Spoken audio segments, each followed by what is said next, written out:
You bet. Thank you. All right. Okay. Well, welcome to Tier 3 Interventions for Behavior.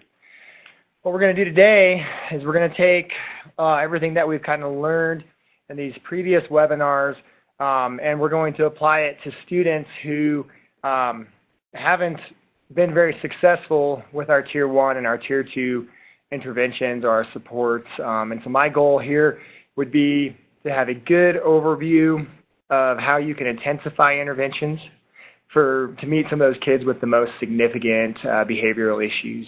All right. So let's start with this.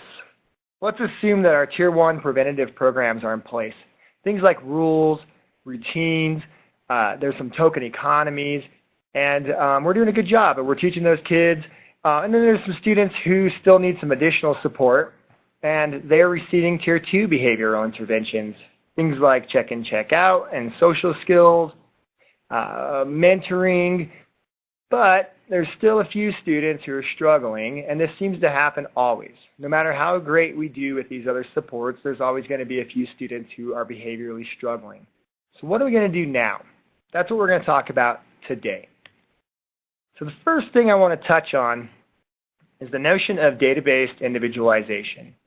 And this comes from the National Center for Intensive Intervention, which is a great resource, and I would recommend that anybody who's working through MTSS, especially as you start getting into the Tier 3 realm, use this resource, the National Center. And it has a lot of great information. And when it comes to Tier 3, what we need to do is we need to be able to individualize our interventions for our kids. And that's probably pretty common sense. What this does is it looks at how do we intensify the current interventions that we have in place using assessment data and really some adaptation strategies that are research-based. And I'm really going to spend time talking about how we do that today. I want you guys to think about Tier 3 in a new way. Here's what typically happens in schools, at least with my experience.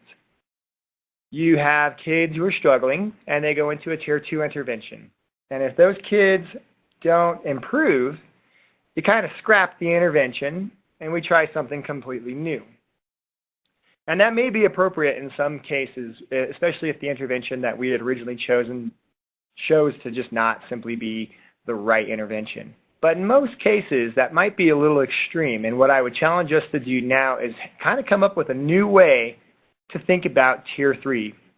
And you can do this both academically and with behavior. And really what it comes down to is how do we take our current interventions that maybe aren't working as well as we want, and how do we intensify those to make them more effective and more individualized for our students? We don't necessarily have to just scrap them. And there's two kind of ways that we really want to look at this, and you could do it both, again, academically and behaviorally. But the first way is what you'd call a quantitative intensification. And that's just simply changes in frequency, duration, and intensity. So we could take, let's say, a check-in, check-out program, and if it's not working the way we want it to work for our student, they're not responding the way we want it to work, we can look at how can we change the frequency of this intervention or the duration of it or even the intensity of it to make it more effective for that kid. We don't have to scrap check-in, check-out. We can problem solve around it a little bit. Now, usually we would start with a quantitative intensification once we want to intensify an intervention. Now, there are some times where we may need to skip that and move to maybe the most significant or the most, the largest type of intervention, which would be based around a functional behavior assessment. And usually we would do that a little later. But there are times where kids, maybe their behavior is a bit extreme, aggressive. They may have the opportunity to hurt other people.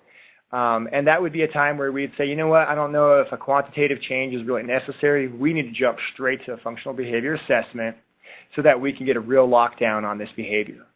Another time that you may have to skip that quantitative step is if it's a student with a disability and they are, being disciplined for various behaviors and they're approaching their 10th day of suspension. And now, by law, we're going to be required to look at using something like a functional behavior assessment to make sure that that kid is getting the free and appropriate public education.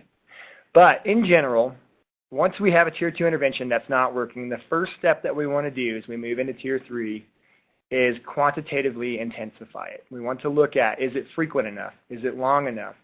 Or is there enough intensity there with it?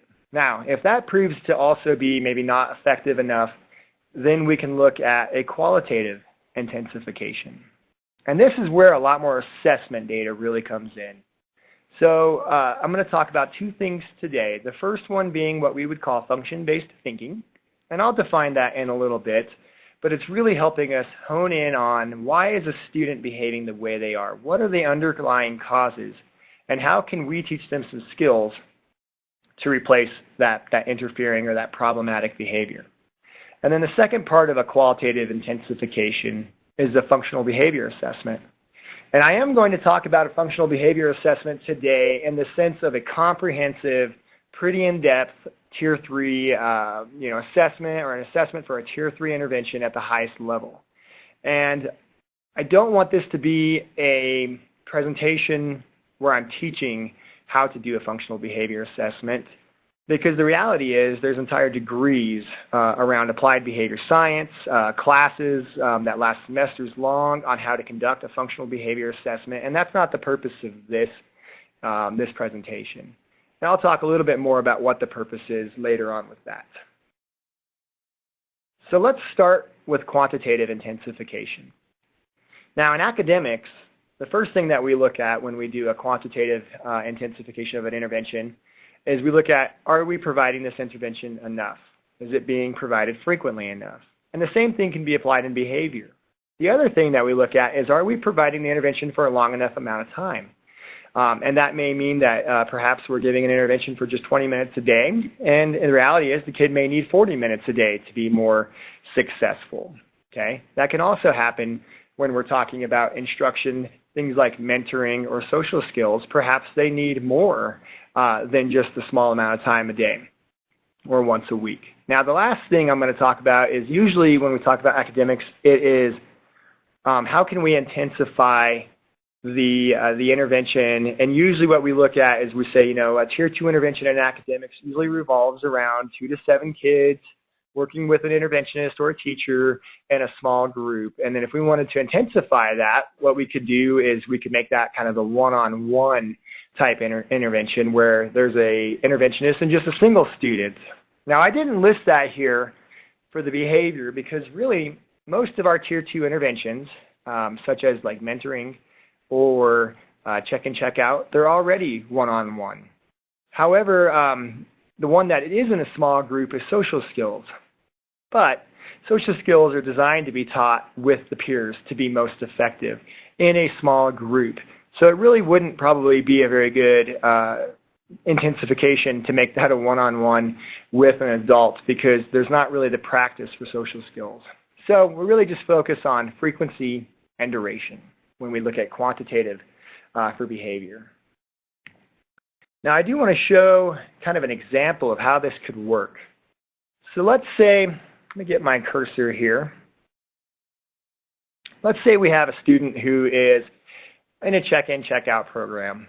And over here on the left side is the original kind of Tier 2. This is when we started the check-in, check-out program with the kid. And this is their daily tracker sheet. And the way we had, and this is one that we actually use in our school, this kid has 2 goals. One of them is following directions the first time, and the second one is complete all of the independent work. And you can see that throughout the day, this kid is rated by their teacher 4 times. And then at the end of the day, they come and they check out, and they see if they've met their goal of 19 points. And that's kind of what was set, and that's variable. That can go up and down as well. And let's assume that in this case, the student's just not making the points. And I guess I should explain that because the Eagles are our mascot, that's why we use them on here. And the little eagle is just worth a point, and this medium eagle is worth 2 points, and then this big eagle is worth 3. So what would happen is the kid would check in with their teacher at the end of reading, and if they follow directions the first time, the whole time, they would get this 3-point eagle sign. And if they completed all their independent work, they'd also get this one circled, and then they would initial that. Okay, so that's how that works. But let's assume that that's just not really working. The kid's not making that 19-point goal very often. They're not being very successful. how would I intensify this quantitatively? Well, the example on the right shows one of the ways in which we could do that. The first thing that we would problem solve around is we'd look at each of these times where they get rated, and we would say, is the whole reading block, is that too long for the kid to be able to be successful? Do we need to maybe break that into two pieces? Something like the reading mini lesson and then also independent reading. And then it makes it a little bit more reasonable for them to maybe during that reading mini lesson to be able to follow directions the first time and be able to earn that big eagle. Okay, so now what we're doing is we're starting to increase the frequency of the check-ins that the teacher has with that kid throughout the day. The other thing that we looked at is that this check-in, check-out program ended at the end of the day. And maybe that's just too long for the students to be able to sustain and not be able to get kind of that checkout with that secondary reinforcer, whatever that may be, some free time or some kind of a prize or something if they make their goal. So then we could break this down into two kind of half days. Let's say we had these first four. If they make their 19 points by lunchtime, then they can earn and they can get that secondary reinforcer. And then in the afternoon, we come back, and now they have a new goal that they need to make 10 points collectively. And if they earn again, so now they have the opportunity to earn 2 times in a day. I think this would be a really nice example of how you could kind of move this check-in, check-out, or this Tier 2 intervention into the realm of Tier 3 through a quantitative or an increase of frequency, and actually in this case a decrease of duration to make it a more effective intervention. Do any of you guys have any questions on that? Does that make sense?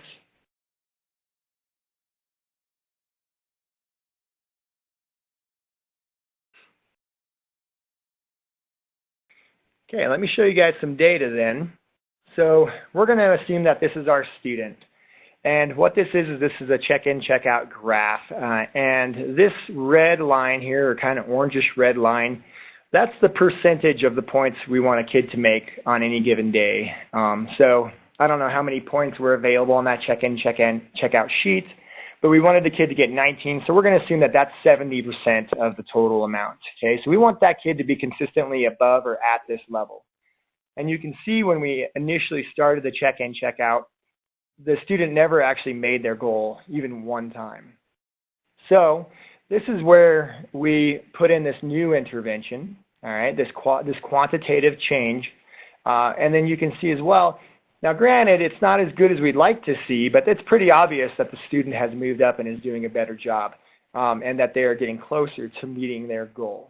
Now, for the purposes of our presentation, we would say that, that had an effect, but maybe not as much of an effect as we would want. And that is where we might need to move into a qualitative intensification.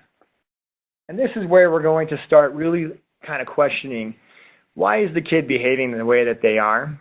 And are there some things that we can adjust either through the environment, our instruction, or can we teach them some new skills to make them more successful? And this is where you really get into the nitty-gritty of Tier 3. And when we talk about the first bullet here, which is function-based thinking, again, we're trying to identify what is the function of the behavior or the cause of it, right? What is the child either trying to get or trying to avoid? And this function-based thinking is going to be a little separate than a functional behavior assessment in the sense that it can be done more informally. You don't have to have as many staff people to be able to do this. Really, honestly, you could have just a single person working with a specialist of some sort working with a teacher to kind of get an idea, to problem solve, to maybe do a little bit of observation and really look at what is the underlying root of the behavior and how can we adjust our intervention to address that. Now, when we go to a functional behavior assessment, this is where we need a lot more formalized observations, interview forms, and we're going to spend a lot more time, probably bring in more specialists, and I'll really talk about the difference between these a little bit more in just a minute. Now, function-based thinking, here's what happened. There were some researchers from Johns Hopkins University, this Hirschfeld et al., and in 2010 they started doing some analysis of functional behavior assessment in schools. And what they were finding is that more often than not, comprehensive functional behavior assessments were not actually being done. And it's because they're difficult, and it's because they take a lot of time and a lot of resources, and people were still just kind of guessing and hoping, kind of a spray and pray model for how to fix problem behaviors.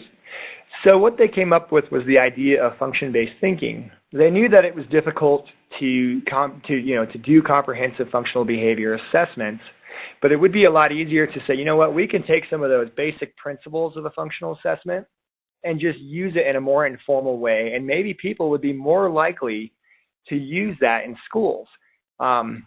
Clinical settings is where a functional-based assessment really is a little more, I guess, applicable in terms of the amount of experimental analysis and things like that that have to be done. You can skip a lot of that and really try to do a little bit of problem solving and think a little bit more, be a little more systematic about how we define the behaviors and select interventions that match. Okay? That was a bit of a long-winded talk there. So again, it's designed to be minimally invasive. It's supposed to be efficient, and really it comes down to, teacher, let's sit down and let's really talk about what's going on with this kid. All right, why do you think that they're having verbal outbursts? Or why is this kid tearing up their paper every time? What happens right beforehand? So let's talk about the steps of function-based thinking. The first step we need to look at is we need to gather some information. And again, this can be relatively informal.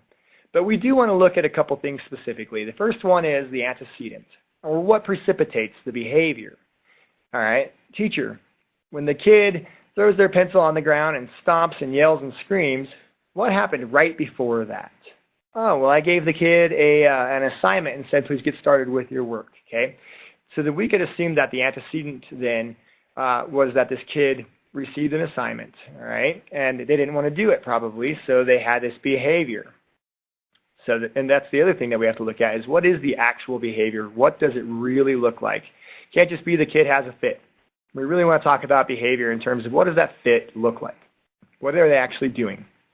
And then the last piece is going to be what is the consequence that is reinforcing that negative or interfering or problematic behavior.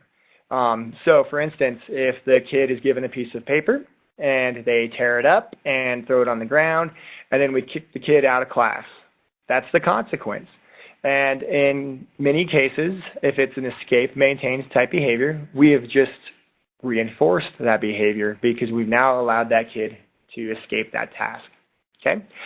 Now, oftentimes this ABC or antecedent behavior consequence data can be collected, at least in this format, just through a kind of a simple sit-down conversation with the teacher and really thinking about, okay, last time the kid behaved, what did they do before? What happened beforehand? How did I react to that, or whatever it is?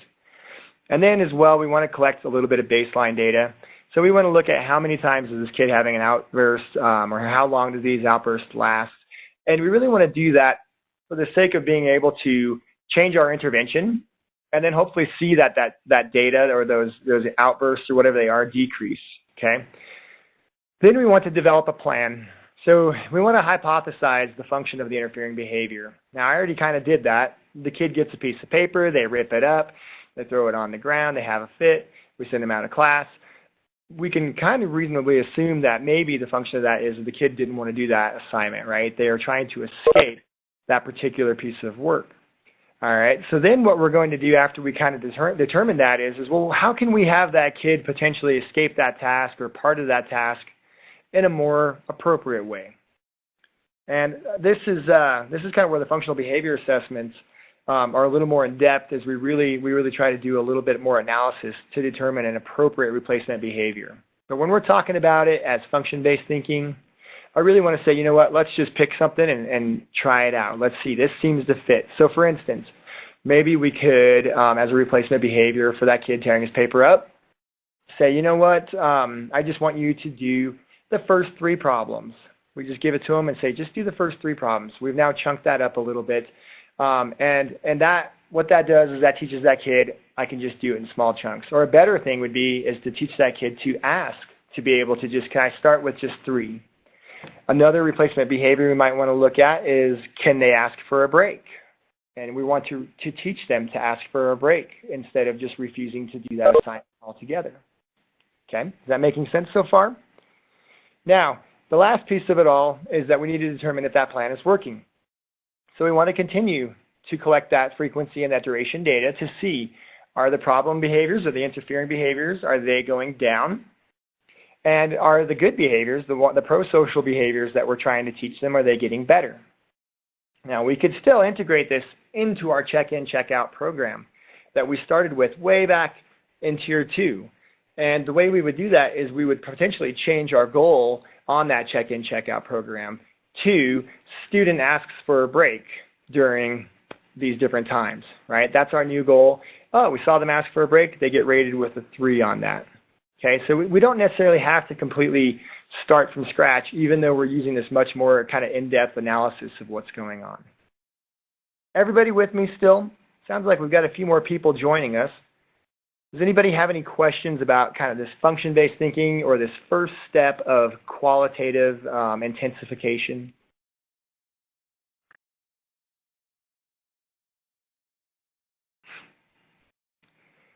So now we're going to move on to probably kind of the most invasive or the most formalized part of this entire presentation or part of Tier 3. And as I said before, with a functional behavior assessment, there's a lot of training and specialized training that needs to kind of go into that. And you can basically get an entire degree in how to do this well. That's not the purpose of this, is to teach you how to do this. The purpose of this presentation would really be to say that in order to have a good, high-functioning, kind of comprehensive system of supports for kids, and to be able to really target interventions effectively, you need to have the capacity within your schools, within your district, to be able to do high-quality functional behavior assessments.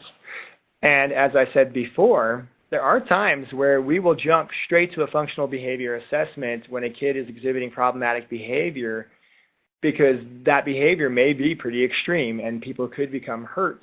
And so we want to get right down to the nitty-gritty. Other times, as I said before, we can kind of go through this other process of intensification where we quantitatively change our intervention and then move to this more function-based thinking or functional behavior assessment. But essentially what you have is a lot of this is going to be similar to that function-based thinking, but now we're going to what really separates this in my mind is we're going to bring in some principles from applied behavior analysis, specifically experimental analysis.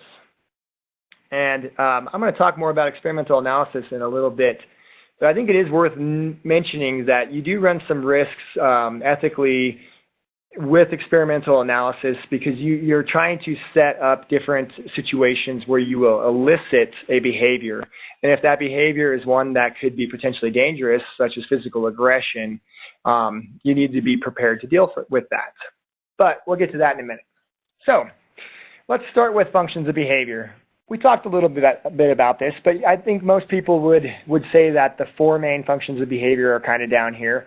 I really think of it as 2 functions. The first one is to obtain something, and then the second one is to avoid something. So most people, or all people, depending on who you talk to, if they're a behavioralist, they will say all behavior is derived from this. It either is to obtain something or to avoid something. And those somethings may be attention from others, tangibles, activities, or sensory input. So an example would be that maybe a kid blurts out oftentimes in their class because they're trying to receive attention from their peers. Their peers think it's funny, or they might be trying to receive some attention from the teacher in the class. And sometimes even that negative redirection is enough attention to make it worthwhile. Other times, particularly more with younger kids, sometimes they have these behaviors to get some kind of a tangible, a toy or something like that, or to avoid having to do something with a tangible, okay? And then there's activities, and this is where I see most behavior probably happening is how do we avoid activities?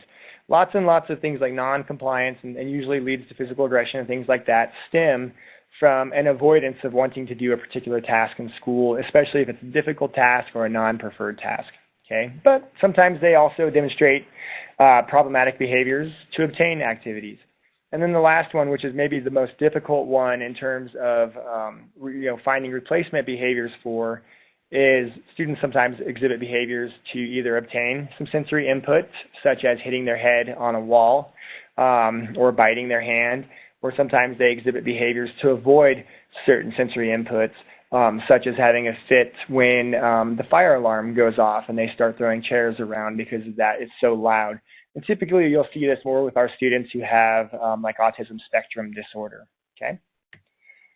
So what are the objectives of our functional behavior assessment?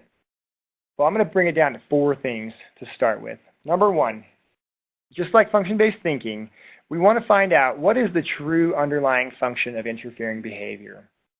Okay, what is the cause? What are they trying to either obtain or avoid? Number 2, we need to determine what would be the most appropriate replacement behavior. We want to teach them a different way to either obtain or avoid whatever it is they're trying to obtain or avoid. Number 3, we need to develop a plan for how to place that interfering behavior on extinction. Okay, lots of big behavioralist words there. Essentially what that means is that the behavior is typically maintained by some kind of reinforcement. If the kid throws a fit and they get to leave class and that's why they wanted to leave class, it's reinforced. Okay, we need to develop a plan for how we can deal with that kid without reinforcing that problematic behavior. So for instance, in that case, we may have to say, this kid's not leaving class. Or if they're trying to escape work, the work's going to go with them, even if they have to leave class. Or they may have to make up that time on their own time to get that work done. Those would be examples of how you could place that on extinction.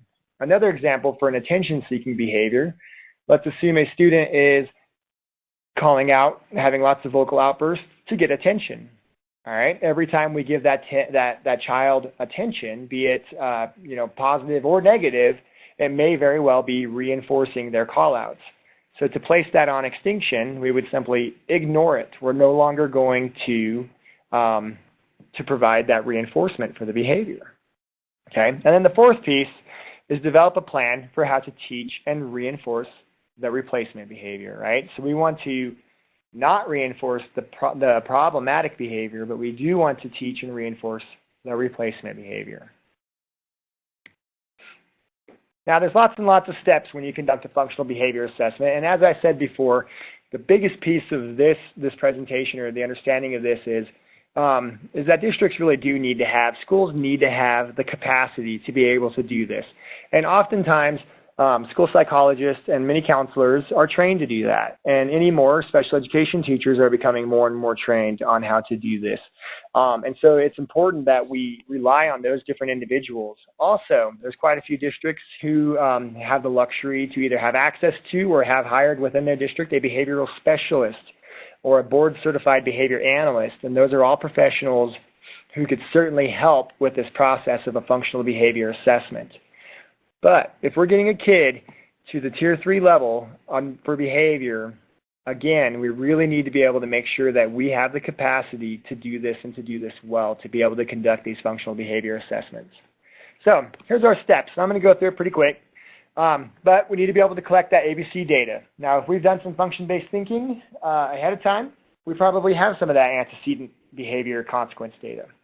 We should also be able to get some interview data.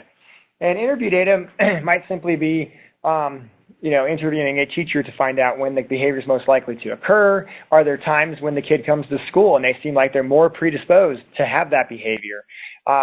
Also, maybe talking with the parents and interviewing the parents or caregivers to find out, are there some things that we're missing that they may be able to provide us? Also, collecting setting event data. So a setting event is an event that occurs outside of our control. So sometimes if a kid has a fight with a sibling or a family member prior to coming to school, they may very well be more likely to have that interfering behavior because they're coming upset already. Some kids, it's more sensitive. They miss breakfast and they're more likely to have problematic behavior. So we also want to be able to look at setting events, and this is something that really separates, I think, the functional behavior assessment from function-based thinking, is that we're looking at outside events as well now to find out how they're affecting how children behave.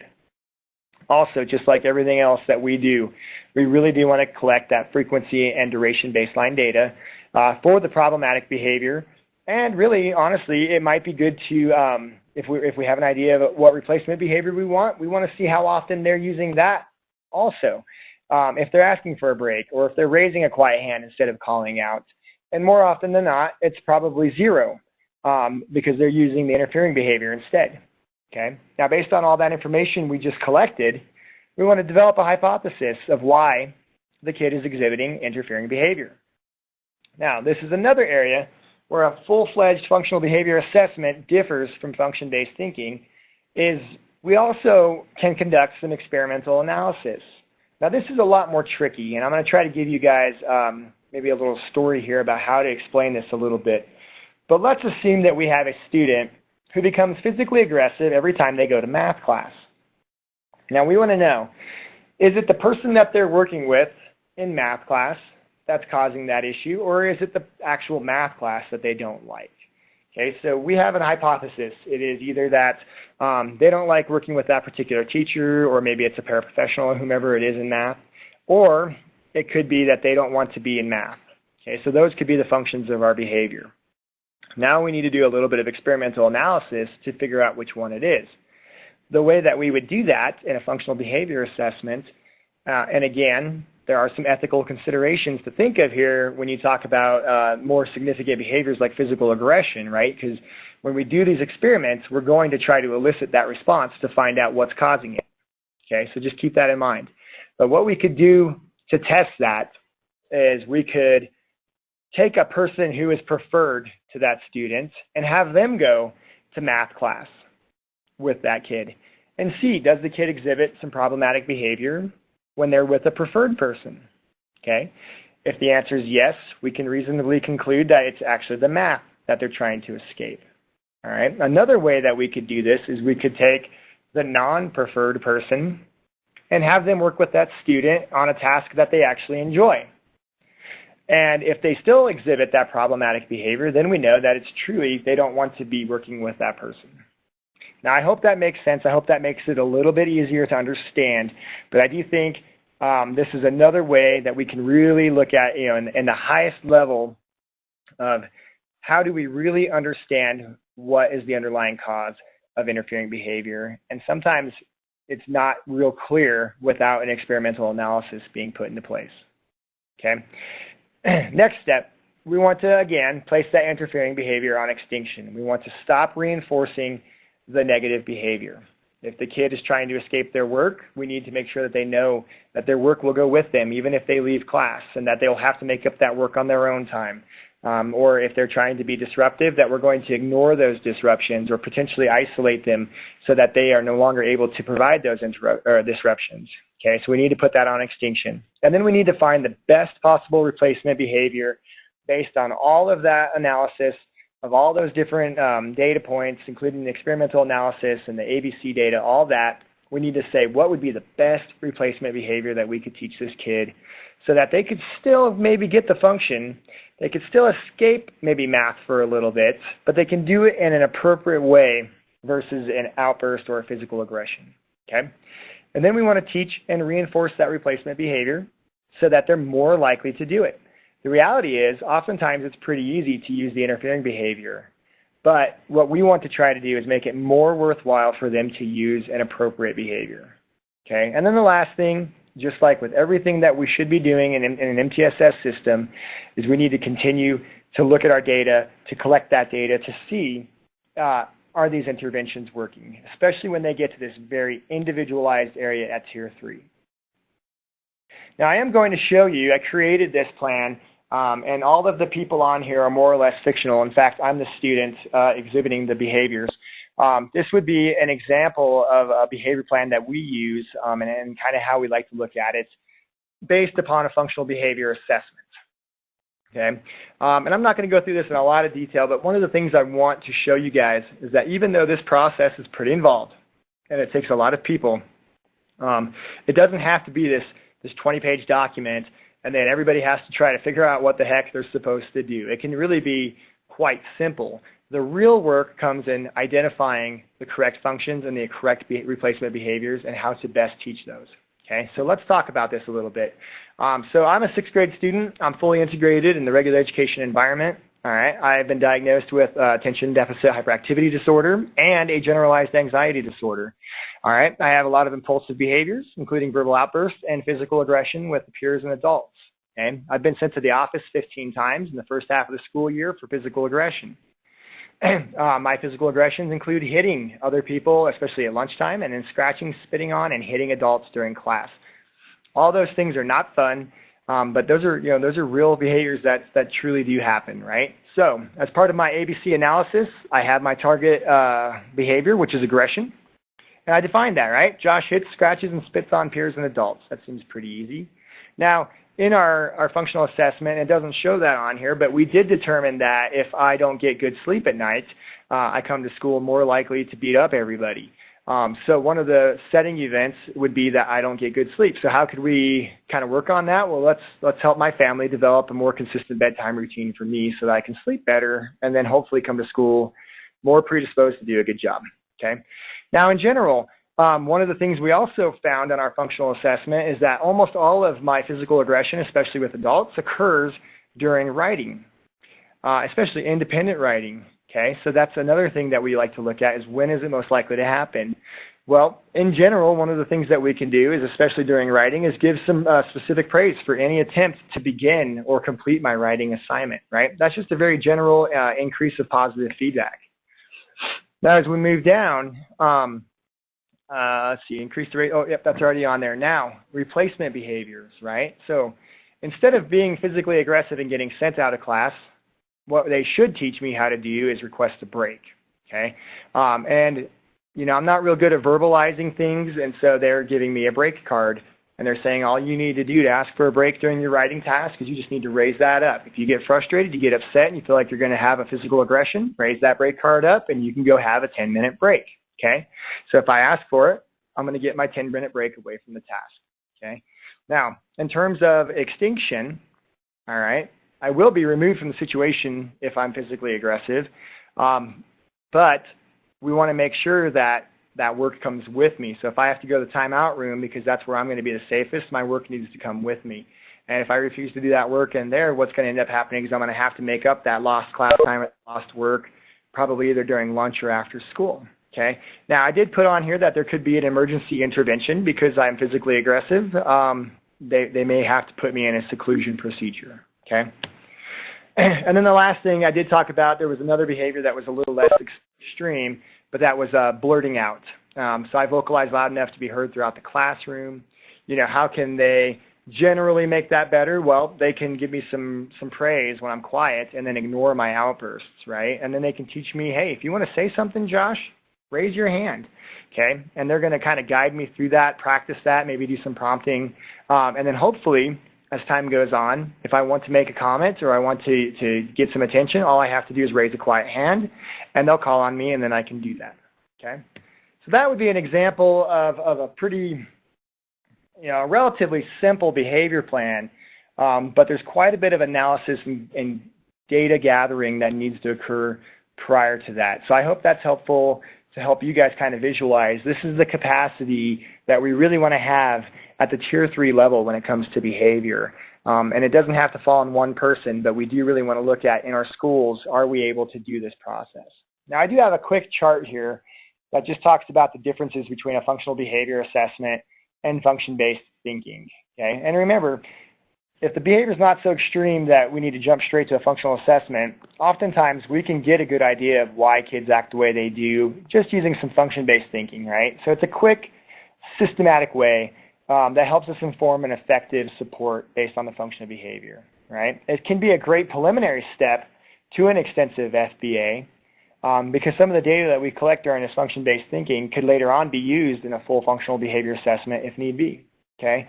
And then again, it's a lot less staff intensive because we could just utilize maybe a teacher and a single person who has some knowledge of behavior management, right? And then a lot of the function-based thinking, again, it comes from the research-based components of an FBA, all right? And then we want to use this to design a strong intervention for kind of more mild and moderate behavioral problems. And then with an FBA, I think it's pretty clear that that's a big process. It has a big product. There's a lot of formal assessment. It requires a lot of different team members. But for some of our kids with the most extreme behaviors, or the most consistent or persistent behaviors, we may have to use a functional behavior assessment. Okay? I want to show you one more little piece of data. We're getting close to wrapping up here. Here's our same student that we started with way back at the beginning on that check-in, check-out program. And this was the Tier 2 level. And you can see they weren't meeting their goal.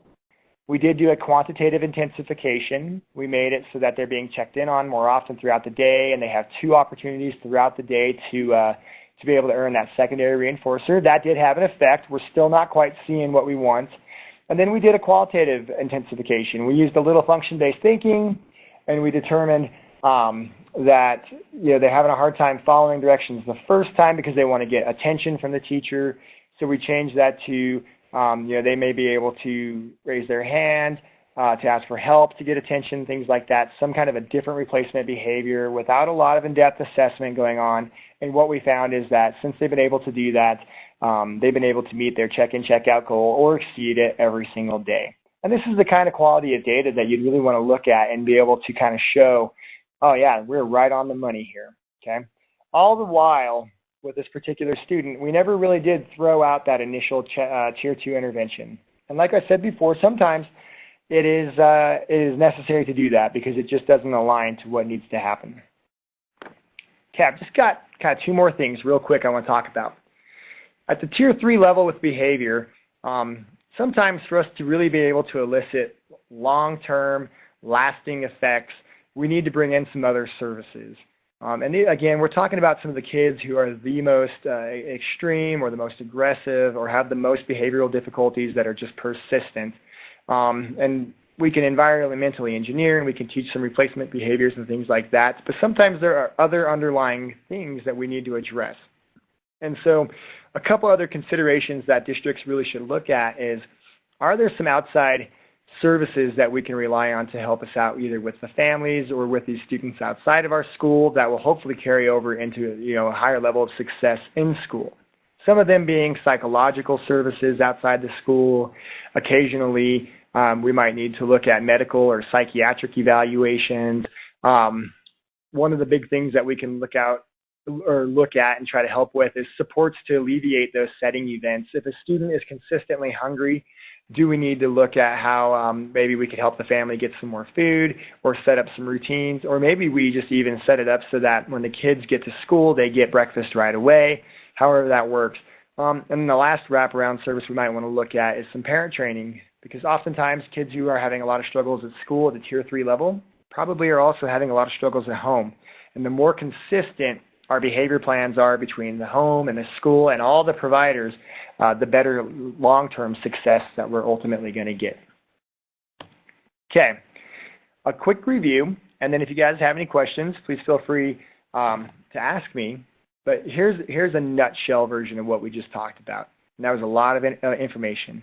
But essentially, if a Tier 2 behavioral intervention is not working, the first step we typically want to look at is somehow intensify it quantitatively. If the student is receiving social skills 1 time a week, maybe they need it more than that. Okay, so we need to look at how can we increase the duration and the frequency. If that's still not effective or not enough, we can look at it qualitatively and start to look at why are the students really behaving this way, what can we teach them, what can we engineer to make them more successful within that Tier 2 intervention. Okay, once you've done this quantitative and or qualitative intervention, that's when you really moved into that realm of Tier 3. Okay, all the while making sure that you're taking the data to determine if things are working or not.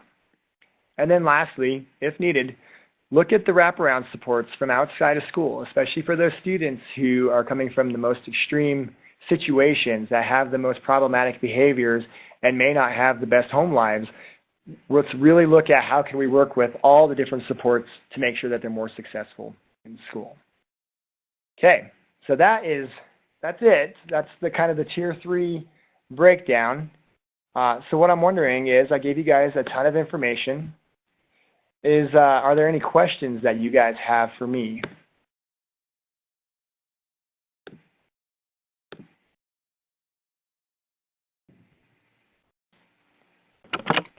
Hi, Josh. This is Ani. How are you? Good. How are you doing? Good, thank you. So sorry that I came in late. I'm wondering if you're going to have this recorded. It looks like it's recording on the screen. You'll send out the link. Oh, yeah, absolutely. Okay, hopefully it all thank works. you. Yep, you betcha, All right. for sure. And just a side note, so our school does Wednesday early outs, and that's the time for professional development for our teachers. And so when I'm coming in late, it's because I've been providing PD and can't going from one PD to the next. We do. So I don't know if Wednesdays are like that for a lot of people across the state. I know that Wednesdays are often used as early out days. But, sure. Yeah, just something to think good about. Input. In fact, we we've really tried to kind of pick different days each time we do these, so that because that's exactly, in fact, here Wednesdays used to be our big day. Now it's more the Fridays. And this one was originally going to be planned for Friday, and we decided, you know what? Probably most people don't want to stay till 4 or 4:30 on a Friday. So I remember that. Yeah. Yeah, for sure. So, well, but thanks for mixing it up, and and I will be here anytime that I actually can be. Okay. Thank you for recording it. That's a big help. Thank you. You betcha. Thank you. All right, guys. Anything else? Anybody have any questions or comments they'd like to make on that? Okay. Well, we're all set, so I'm going to go ahead and close it up. Thank you guys for joining us.